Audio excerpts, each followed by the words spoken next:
Welcome back to another episode of the Partnernomics Show. Man, today's conversation was awesome. I had a chance to spend some time with Dan Zawacki, and Dan is an expert EOS implementer, but we actually didn't talk about EOS like at all. I had it on my list of things to get in there, but Dan spent 30 years building a business, Lobstergram. And Dan goes through his story of where he had this idea, had this concept, and continued to kind of push forward as entrepreneurs do. And next thing you know, he wakes up, he's 30 years later and has an opportunity to sell the business. Both of my parents are, lifelong business owners. And so I grew up in my parents' businesses. And so a lot of what Dan had talked about and his experiences, the highs, the lows, the journeys, things that really resonate with me, as I've mentioned on this podcast before, Partnernomics is business number 6 for me. And so I've certainly had a lot of lessons learned along the way. Each business is different. But I really enjoyed this conversation with Dan, and I'm going to try to drag him back on the show maybe in Q4 and actually talk more about the consulting or coaching side that he does working with business owners. But hope you enjoy this episode as much as I did recording it for you. Here we go. Welcome to the Partnernomics Show, where industry thought leaders discuss the hottest topics in partnerships, ecosystems, and innovation. Welcome back to another episode of the Partnernomics Show. Great to be with you today. And today we're joined by Dan Zawacki. Dan, how are things going? Oh my gosh, things are going awesome. I'm really excited to be on the show and just having a great summer. That's So what kind of fun things have you done this summer so far? Well, I went to Sicily for 16 days with my wife, just spent it on the island, and it was fantastic. Playing a lot of golf and just having a lot of fun. Just got my house painted, which was not cheap. It doesn't seem like anything related to the house is cheap anymore, man. That is crazy. Well, it's funny when I had a couple, 3 estimates, and each one came over, and the first thing they said is, "Oh, that's a big house." Like, Meaning, watch your pocketbook because this is going to be expensive. Right. Brace yourself. Yeah, that was it. And so, anyways, but it looks good. They finished yesterday, so we're pretty happy. Happy with it. Good. That's what matters. That's what matters. So, do you say 16 days on vacation? Yeah, Man, that's great. awesome. So, did you really have a Yeah. chance to unplug and kind of recharge the batteries? Yeah, to me, I have to have at least 2 to 3 weeks. The first week, I'm not there. I have a great executive assistant, Lindsay, who I did not call once, and that was great. And it just takes a while. And it was the weirdest thing. And I know maybe some of your viewers have had this, but when I came back, I had this kind of vacation funk where I was just like, oh my gosh, I was lethargic, I was tired. You got to get that engine fired back up, man. You got to get back in the Ah, groove. yeah, so I played a couple days of golf, and then I had 3 EOS sessions back to back to back, and boom, I'm back in business. So there you go. That'll get you going, man. That'll get you That'll get going. you. But Dan is, as you saw from his background, Dan is an EOS implementer and an expert level EOS implementer. He's been doing this for quite a few years, but we will get to that a little bit later in this episode. But Dan, I'd love to just kind of start out with just a little bit of background of Dan, like where are you from, kind of original hometown, and what was the early years of Dan's life like? Well, I had a great childhood, but I grew up in the Chicagoland area, city called Arlington Heights. If anybody knows, that's where the Chicago Bears, are supposed to move to. But I'm they've been saying getting the talking new about. stadium right under construction now.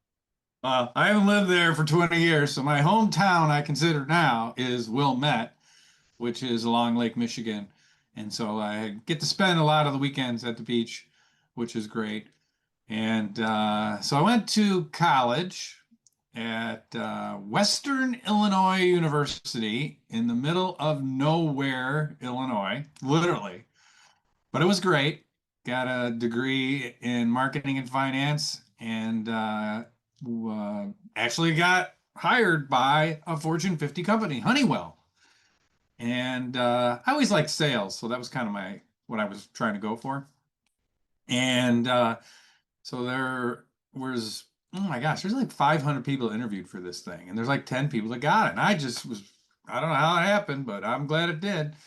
And they hired me, and I was trained to sell maintenance contracts for HVAC, heating, ventilating, air conditioning for big commercial buildings, which I knew nothing about. I mean, I was like, okay, hey, there's an air conditioner. Well, you turn the thermostat on, it gets cool. Turn it on the thermostat, and it gets warm in the winter. And so they literally trained me for a whole month nonstop at the headquarters. And I was like, wow, there's a lot that goes on in a building. And so they set me out, and it was pretty much commission based. And, you know, They'll teach you I, how to hunt, won't it? Commission I'll only, tell or you at least. what, it certainly makes you a jungle hunter as opposed to the zoo hunter, because you got to go out there. And so, anyways, it turned out it worked out great. I was really good at it. And I just really, what was great about Honeywell is they taught me the fundamentals of big business and how things work. And one of the things that really stuck in my mind was process. So I know everybody out there is probably going, oh, process. Well, it is one of those, ooh, but when you nail it, you nail it. And so they taught me the value of, process, but also connections, and building relationships is really what you guys are all about. And so that's how I started really, working, because I found that these schools, I started in Peoria, Illinois. And what I realized is that all these little schools were so underserved because they were out in the middle of nowhere. No one wanted to go visit them. And so I'd go visit the superintendents and give them my pitch, and they'd be like, oh, well, you need to go talk to the principal over here or this principal. And I was like, oh, wow, I kind of like this little connection thing. And so I did that literally for 4 years. And I was, how old was I? 24. And then I came up with this idea that the world needs lobsters shipped to their doors because nobody was doing this. This is back in 1987, which that's a long time ago. Yeah, I was definitely back in the day. But Dan, before we jump into your lobster business, I'm kind of curious to know what was it? So your paths or our paths started like very similarly in that whenever I finished college, I went to work at Sprint, a Fortune 50 at the time, 80, Yeah. almost 90,000 employees. And it was actually one of my business mentors kind of gave me that advice. Hey, go work for the biggest company that you can and just like Yeah. learn how business is done, move around as much as you can, go check out marketing, go check out sales, go look at contracts, go like kind of do all of this stuff and then kind of Right. figure out, get oriented and then kind of figure out what you want to do. What, if you reflect back to those days, I had a mentor, had several different mentors, but I'm thinking specifically Lindsay, Whitehead, awesome dude, great mentor, just kind of took me under his wing and just helped me Yeah. navigate, the waters there in big corporate America. What's maybe some of the, some of the best advice that you got? Because obviously it's so early in your career. Any pieces of advice that kind of stuck with you, or maybe just something that helped you navigate the waters that you would share with other folks that are early in their career? Yeah, well, that's a really awesome question. And I'd say my mentor, I had a couple professors, but my real mentor was my father, and still is to this day. And I remember talking to him because I actually had three different offers. I actually had a company that he worked with or worked for in sales. I had another company, big company too, but it was the sell adhesives slash glue for commercial buildings, which sounded not so much fun. And then I had this Honeywell deal. And so I remember talking to my dad about that. And he says, what does your gut tell you to do? And I was like, wow, it tells me to go with the biggest company and really learn, kind of what you were saying too, just learn, be a sponge. Because guess what? You don't become, $10 million companies by not doing something right. And the other thing that Honeywell, they were into so many different industries. You know, one of them was the building services, defense, computers. I mean, I can't even think of all the things they're in. So my dad also said, hey, the opportunities to go are huge. And he goes, plus, once you learn, then you could do whatever you want. And people will, whenever you have your resume, you say you worked for, you know, a Fortune 50 company, Honeywell, people will be like, oh, wow, guy must know what he's doing. So that's about the, you know, advice that I have. I wouldn't say advice, more experience share. And I think you just got to go with your gut. I mean, there's nothing wrong with going a smaller company, because I have a lot of friends that they did that. Next thing you know, they become part equity owners, and you know, 10, 20 years later, they sell out and, you know, get a couple $1 million in the bank, and that's not a bad deal either. So what I really learned more than anything is you could plan out whatever you want, but life is gonna just happen, and you gotta go with the flow, make the best decisions that you think are right. And guess what? They're not all gonna work. I can't even tell you how many decisions I've made, and I look back and I go, oh my God, did I really do that?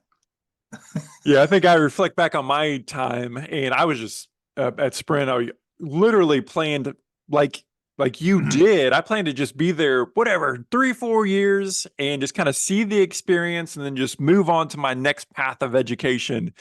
But Yeah. I found this world of partnerships, and I was like, man, I'm loving my job. I love what I do. I feel purpose. I'm building, you know, new products and doing sales and all this stuff, but leveraging through partnerships. So I didn't have a reason to leave until finally I was just like, I got to go. You know, I need to get into small business Yeah. and do that. But it was definitely time well spent. I think that from my perspective, or what I would share with people early in their career is, man, you just don't really appreciate big business and the bureaucracy and the power and the mass that comes with it, but also the challenges and frustrations unless you've lived it. And so I think it's a good experience. It's certainly not for everybody, but I think it's a good experience. I'll tell you what, I think it was great for me because it really laid down a lot of really solid foundations that helped me to the next part of my career. Um, you know, the process, management, leadership, you know, two different things. And you see a Uh, company's that big, you see the goods and you see the bads, right? You see the absolute things you would love to replicate, and you see the things you never want to replicate. yeah, you're like, yeah, right, because there's that's the one thing about I love small business is that, you know, you're nimble, you can move around quick, So Dwayne, and let's jump into the next chapter for you, and that was, you mentioned Lobstergram. So take us from the beginning. I mean, so you started this company. yeah. Where did even the thoughts of this business bounce into your head? And then what was your journey? What was the process to grow it into an organization, a company that you eventually sold? Yeah, well, it's a crazy story. Uh, at the time, literally, I'm 24 years old, and I'm driving to an appointment, and I had maybe 40 really good, great clients, and I would always give them Christmas gifts. And my Christmas gift was to take them out for a lobster dinner. Because guess what? You know, you're in this little town in the middle of nowhere. Your chances of having a lobster dinner are about zero. So I would take them out to the, you know, bigger cities, Peoria, which was Springfield, Illinois, you know, those kind of places. And we'd go to the nice restaurants. And, you know, it was great with a big company too, because, you know, they would pay for everything. And I'd be like, okay, great. I get to have lobster 3, 4 times this week. And I loved lobster. And so one day I was literally driving, and this is people always think, you know, were you on drugs or something? But I wasn't. I was looking out the windshield and I saw in a cloud what looked to me like a lobster, a Maine lobster with the claws. And I went, oh my gosh, It's a sign from lobster. God. You need to start a lobster business. Right. Totally sober. And all of a sudden I just thought, wow, this Christmas, and this is like in August. So I'd been thinking what I was going to do because I've been taking people out for 2, 3 years for lobster dinners. And I said, I'm going to send people lobsters. And so I thought about it, you know, and I put together a business plan, which was really 12 things to do. I still have this original document, handwritten, and it's really funny. I have it in my EOS session room, and people always get a kick out of it. And it was all about, I will be the person. All I want is to have like, I had 80 clients at this time now, and I wanted to just find somebody in Maine that would ship the, 2 lobsters in a box, stick of butter and a lemon, shell crackers, whatever. And I called 20 plus different vendors, and they all said, that is the stupidest idea. Nobody wants to do that. And I'm like, well, I do. I want to do it. Because they're all used to sending, 100, 500-pound crates of lobsters, on an airplane, and then, to restaurants and caterers. They didn't do anything like this. So I still thought it was a good idea. So I ended up talking to one of these vendors, actually one of the biggest suppliers in the world, didn't know it at the time. And he kind of took me under his wing. He became a mentor of mine. So he sent me 200 pounds of lobsters to the Peoria airport, because I was living in Peoria. This is where at Honeywell. And I literally drove to the airport, and they came in these big crates.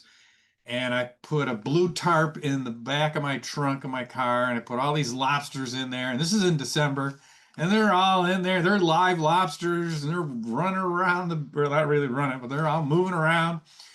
And I literally would get out, and I'd take one of those plastic grocery bags, and I'd stick a lemon and a butter in it and 2 lobsters. And I'd go out, and I went to all my clients, and I'd open the trunk of my car and put it in there and give it to them and say, hey, Merry Christmas, Happy Holidays. And they look at it and they go, oh my God, are these live? I'd be like, yeah, see ya. and That is like one of the most entrepreneurial stories I've ever heard. That's amazing. But the funny thing is, I didn't really do it to start a company. That's the thing that, life, you just don't know. So anyways, I do this. It takes me about 4 days. Somehow all the lobsters stayed alive. Of course, about 10 of them actually ended up lost in my stomach, but that was okay. Well, quality assurance, you got to test it out, make sure it's good product. That's a good point, and they passed, by the way. But I actually got letters, and people called me saying, wow, that was so cool. My wife liked it, my husband liked it, whatever. And I remember one of the guys who was worked down in Springfield that was pretty much in charge of like all the contracts with the state. He said, Dan, he goes, I love that. He goes, my wife wants to start a company on that. What are you going to do? And I said, I'm going to start a company. And he goes, ah. And so that was the first thing. I was like, wow, here's this another mentor that thinks this is such a great idea. I'm like, I got to do this. So I was still at Honeywell, and I'm still doing this, trying to put it all together. And I actually went on a radio station in Chicago. I told my boss that I was going to be making cold calls that day, which I actually wrote it on the chalkboard, so I didn't really lie to him. You're making cold calls. You just didn't say for which business. Right. Good point. Anyways, I get on it's literally the biggest radio show in Chicago. I get on there. I think I'm going to be on for, I don't know, maybe 30, 60 seconds. Turns out 12 minutes. It's one of those wacky DJ morning shows. And oh my gosh. So I had maybe a dozen orders in 4 months. And all of a sudden I get 180 plus orders in this 12-minute deal. So it's like proof of concept. So I'm like, wow. So I drive back to Peoria, and I walk in the door, and my boss calls me in his office, and he's like, Zawacki, where were you? It's like, I can't lie to his face. And so then he asked me all these questions, like, what did you do? Where were you? I heard about some lobster thing, because they had an office, and Honeywell had this big office in Chicago. So all my friends heard it. So anyways, my boss's boss called him and said, what is Zawacki doing? And he's like, well, he's out in Springfield making cold calls. I was like, so anyways, I had signed some agreement. This is back when you couldn't have any side gigs. And so even though I was like one of the top salespeople in the country, they had to make an example of me. So they fired me. And that kind of sucked because I'd never been fired. That made And the decision pretty easy for you, probably. Then, like, hey, I don't have a yeah, decision. It's just time to go. yeah, that. And as you were saying earlier, life takes different, ways. And so I was like, whoa. So I called my mom up in, Arlington Heights, Chicago area, and I told her, and she's like, well, honey, that's okay. You could move back, and we can get your dad. He'll put the car in the driveway, and you can have your warehouse could be half the garage, and your old bedroom could be your office. And I was like, oh, wow, that's pretty good. Awesome. So I left Peoria, went back to, and I lived in my old house. My old bedroom was my office, and found a lobster tank that was used from a Red Lobster that went out of business, and learned how lobsters live in tanks. And then I perfected, how to literally ship them. And so then I literally was shipping maybe 2, 3 packages a day, which was, pretty good considering they were $100 each. Not quite sustainable yet, but at least I could see the vision of this working. And I realized that PR/connections was the way to go. So I called the radio guy, Johnny B, and I said, hey, thank you. I sent him some lobsters. I go, do you know anybody else who would, want to interview me? And he gave me like 3 people. I was like, great. And so I did the same thing, and it worked again. And so then I went to New York and I did that, and it just kept working. And it got bigger and bigger. And finally, and there's a lot of stuff in there, but finally got to about 15 million. And then to get to the next level, to 20 million, I was going to have to put in about $2 million, because I had to. This time I bought a warehouse in Maine. It had a couple $1 million of inventory, 100 people. It was just a lot of It's like a process. legit enterprise by this time, right? Yeah, it was. And that wasn't really, and I was doing pretty much a lot of it all myself. I did have a president. He was great. But I was more, I got involved in too many things. I was bad at, I sucked at delegating. I was really great at leadership, but management, I was bad at. And I went to my bank and I talked to them, and they basically said, we're not going to give you a dime more than what you've got already. As a matter of fact, you got too much inventory, Dan, anyways. So you need to shore up your line account, your line of credit. And I'm like, how much? They're like, well, it's about 800 grand. And I'm like, you just want 800,000? They're like, yeah. I'm like, okay. And so I'm like, okay, I'm out. 30 years. I've been doing this for 30 years now. Moving a little quicker. And so I called my 3 biggest vendors, the people I buy my lobsters from, and I said, hey, thinking of selling this thing. You guys interested? And 2 said yes, and 1 said no. So I hired the best M&A attorney deal maker that I knew in Chicago, and I let him hash out. And so they started a little bidding war. And then the next thing you know, in 90 days, I'm thinking this is going to be a year. In literally 90 days, I am out. And I'm like going, whoa, What do I I don't do know. now? That Yeah. was pretty quick. Well, my first thought was, I'm going to retire. I was like 57. And I'm thinking, yeah, I'm going to retire. I'm going to play golf. I'm going to travel. I'm going to do this, fix up my house, all these things, to do. And that lasted about a month. And I was like, okay, I need to do something. I need to build stuff. I need to help people. And so I literally went on a little backpacking trip for 3 days. I call it my quest of what I wanted to do. And so I went out to it was like a 15-mile hike, took my dog just solo. I had this little notebook that I still have, and I wrote all the things I don't want to do. I don't want to have to manage 100 people because I suck at it. I don't like it. I don't want inventory/perishable inventory. I don't No more want that. lobster tanks.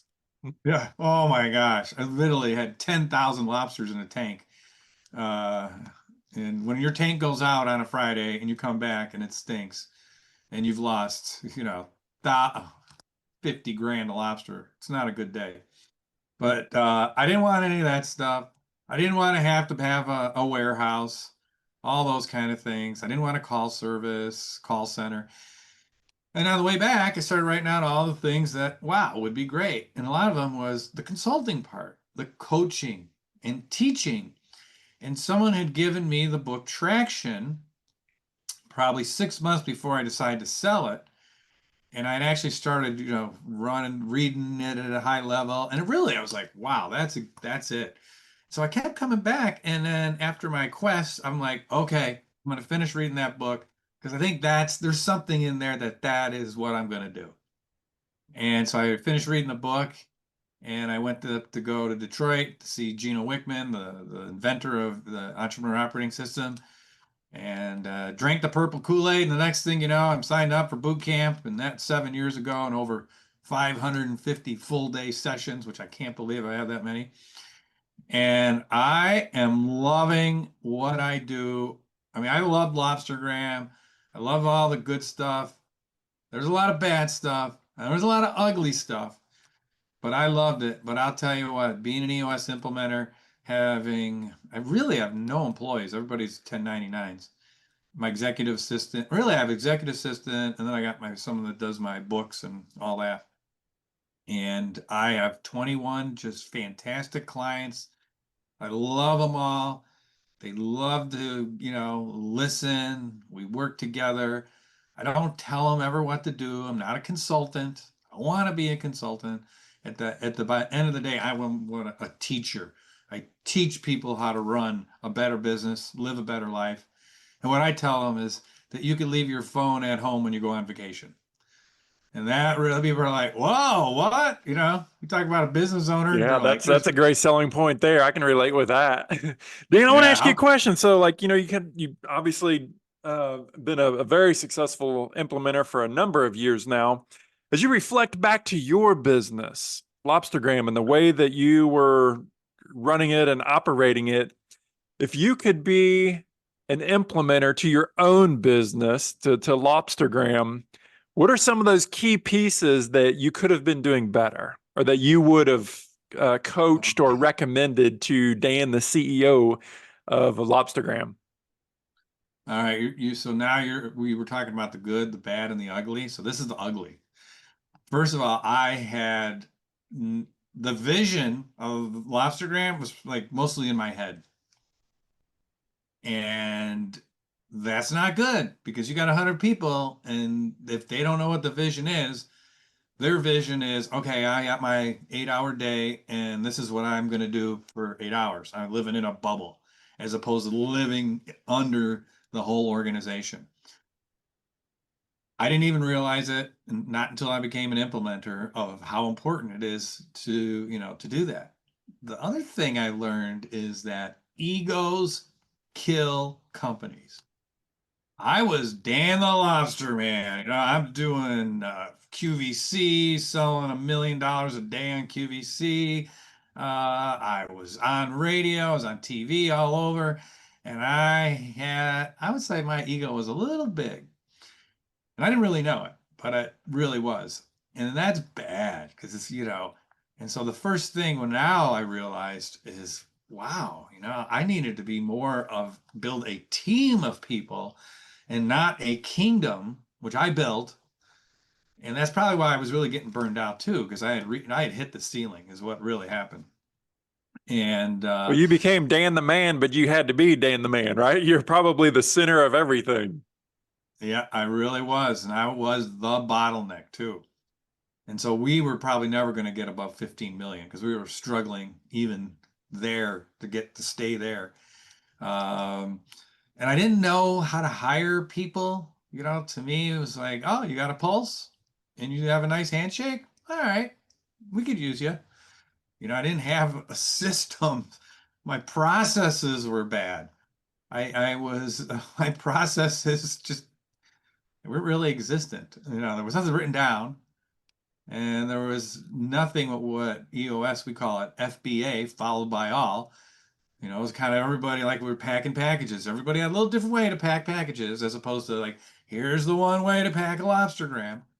And so that was one of the ugly things. So when I look back, I would have started running EOS with an implementer as soon as I did it or I found out about the book.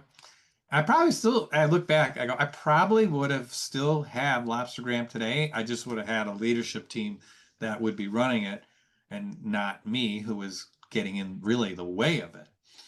So, I look back, I go, hey, not many people get to build a $15 million company from scratch uh, and learn all those lessons. So that was cool. Uh, Made a lot of money, had a lot of fun, did a lot of great radio. I was on like some of the biggest radio and TV stations, and eventually the internet came out, so we got a lot of that stuff going on. A great website, learned all about that. One of the things it's interesting. I was Google AdWords first buyer, and people No don't kidding. believe Well, that's definitely a claim to fame. that is. I bought the word lobster for a nickel. If you can imagine that. I wonder what it costs now. That times God. hundreds. Well, Christmas time it goes up to like, I don't even know. Last one 7 years ago was like $7. Buy lobster now. But anyways, it was really cool because I was very cutting edge back then. All this tech was going on back then that, I remember when I first heard about the World Wide Web. I'm thinking, wow, this is another marketing scam. I got a catalog, 48-page catalog. This is good enough. And my dad, he goes, no. He goes, people are going to sit at their computer and be able to buy a Lobstergram. I'm like, well, how in the hell can you do that? Right? And so, again, my dad, he's 88 right now and he's still cutting edge. And he goes, just get the URL Lobstergram. He goes, just do it. So thank God, because that was put the valuation of my company, obviously to higher levels. Yeah, man. What great advice and how awesome and lucky for you to have a father and mother that supported you like that to come in, start the business, come home and to help support you in that. But I just think it's awesome the background that you have. And I mean, you've been in the trenches. You were there for, what do you say, 15 or longer than that? How long did you have Lobstergram? 30 years. You say 30 years. Yeah. So, I mean, wow, that's a lot of time to be in the trenches. And so as you work with CEOs and leadership teams, I mean, you're speaking from experience where you've been in the seats and made the mistakes, had the highs, had the lows. And I think that's so important, as a coach working in business. That's one of the things that a lot of my clients will tell me. They said, Dan, we really enjoy your stories. Because I think storytelling is one of those things that really helps companies. If you don't have a great story that resonates with your target market, it doesn't have to resonate with everybody, for gosh sakes, but with your target market, mine is leadership teams, companies 5 to 500 million. And, when I am teaching EOS, I'm teaching, let's say, the people component, how to hire great people. There's actually a process. And I will tell them the stories about how I hired by pure luck great people and how I hired just really horrible people that they seemed good. They were good at interviewing, but that was about it. I imagine your lessons go on for months and months, man. So it's awesome that you're now in a position where you can share that wisdom with the kind of the next generation or the generation of CEOs and founders and business executives that are out there. Well, Dan, I don't want to take up any more of your time, man. I sure do appreciate the time you've given us. I love your story. I literally feel like I could talk to you we could go Joe Rogan style, man. I feel like I could talk to you for the next 3 hours and really dig into this. But I've enjoyed the conversation. We'll have to have you back on so we can continue the story. Yeah, there's a lot of stories in those stories. And thank you for having me on. You're right. I could just do this for the next couple hours. But Mark, you're a good man. Thank you. Well, thanks, Dan. I appreciate it. Have a great day. All right, you too. Bye, everyone. Thanks for joining us for this week's episode of the Partnernomics Show. Don't forget to subscribe to get the newest episodes at thepartnernomicsshow.com.